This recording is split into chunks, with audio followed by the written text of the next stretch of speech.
I'm Lila Scott on today's Lincoln Now. Homecoming, the Emmys, and one teacher's conversation with Michael Jackson. Find us on Instagram.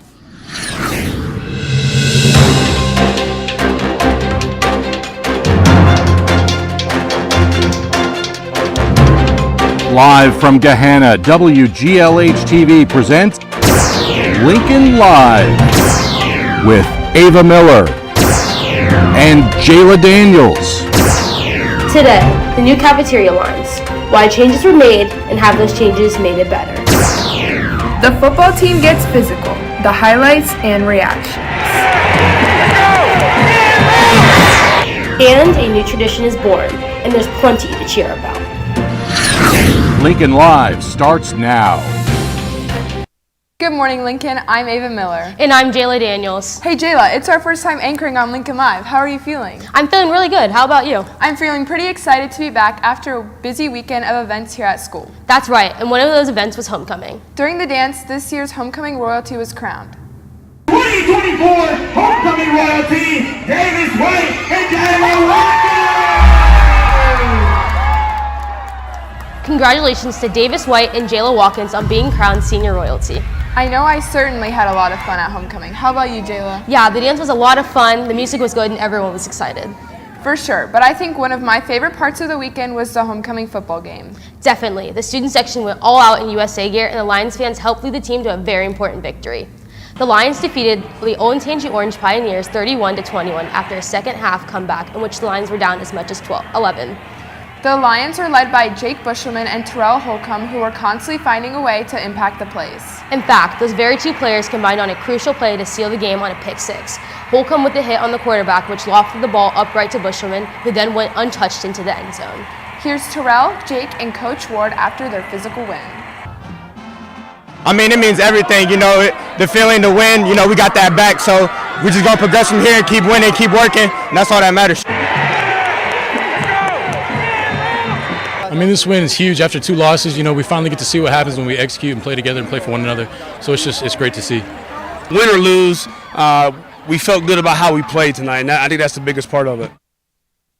Thanks, guys. Our cheerleaders officially have a new tradition. Last Friday, they welcomed all former Gahanna cheerleaders to join them for some cheers during the first quarter of the game. They had a great turnout with over 50 alumni showing out. Our very own Mrs. Morrison was even cheering. We talked with some of these cheerleaders, including one of our very own Lincoln Live alumni, about the experience. I graduated in 2023, which feels like forever ago, but it's so good to be back. I love being here, especially for the kids that go to school out of state. It's really nice for us to come back, see familiar faces. I graduated in 1969, and I was so excited when I found out we were going to do this. I've been thinking about it for months. I even got new special shoes for it. I graduated in 1996, and this has been so much fun. I've reunited with old friends. We've had a blast. We've been doing our old cheers. I graduated in 1976, and this has been a blast because I get to see a lot of the cheerleaders that I didn't really get to cheer with, but that I emulated. Over the weekend, the girls' cross-country team ran out to Three Creeks Metro Park to compete. The girls were very successful, with both JV and varsity coming into place out of 14 teams. The top scorer for the varsity team is Ruby Lewis, who placed third overall, followed by Olivia Smeck, Abigail Young, and Jillian Gomez, who all placed in the top 10. The girls are very happy with the results, and this gives them plenty of confidence going into postseason meets. The boys also competed on Saturday. The boys varsity placed third out of 18 teams and were led by senior Owen Toller, who got third place in the race with a time of 15:39. Following up were Ben Jones, Camden Goddard, Mason Fry, and Beckett Anderson, who all placed in the top 20. The boys' next meet takes place on Saturday at Dublin Jerome. The girls lacrosse team has started to get ready for their spring season. To prepare, they are doing liftings twice a week, and they are open to anyone interested. To find out more, we talked to Maren Power to get the details about when and where these liftings are. Girls lacrosse has liftings from 4 to 5 every Monday and Wednesday in the lifting room with Coach Amerson. Auditions for this year's fall play, Radium Girls, are complete and the cast list is here.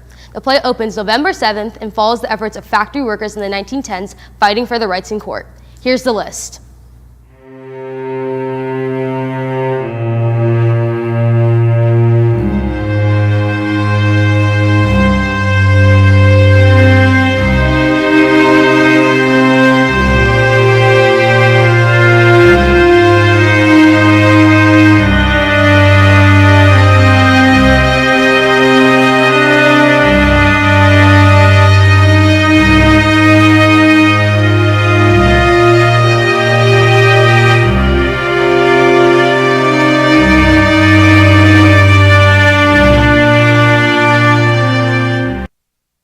Hey Jayla, it looks like Mackenzie's joining us in the studio today. Hey Mackenzie, how are you doing? I'm doing pretty good. What about you guys? We're doing pretty good. What news do you have for us today? Well, first off, it's safe to say there has been a lot of changes this year, all stemming from the new schedule. One important change that has impacted the majority of students is the new lunch lines in the cafeteria, which now carry all options instead of one specific option.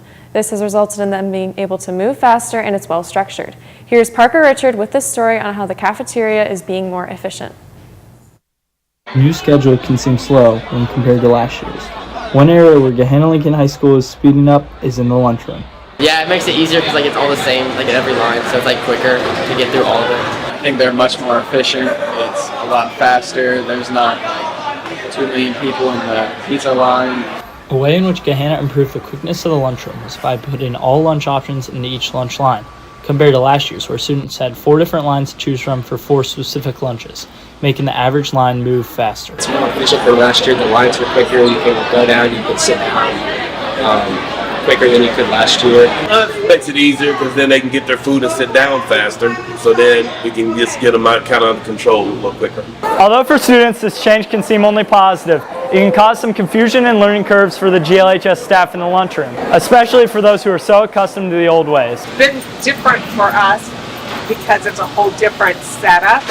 I think it seems to work for the students. I think it works for them.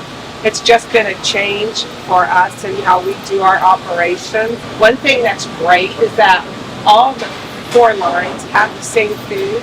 So before you could have pizza and everybody would get the pizza line now, so that's good. In all, these lines have indeed made the staff's jobs easier in the cafeteria because it makes lunchtime more efficient, moving people through lunch even in a shorter period of time compared to last year. I like it. I think it's easier on the lunch ladies and the servers. Plus, it gets everybody through quicker because everybody's serving the same food. Although there has been a lot of changes this year, one change that the majority of students can agree is for the better is the lunchrooms. This is Parker Richard for Lincoln Live.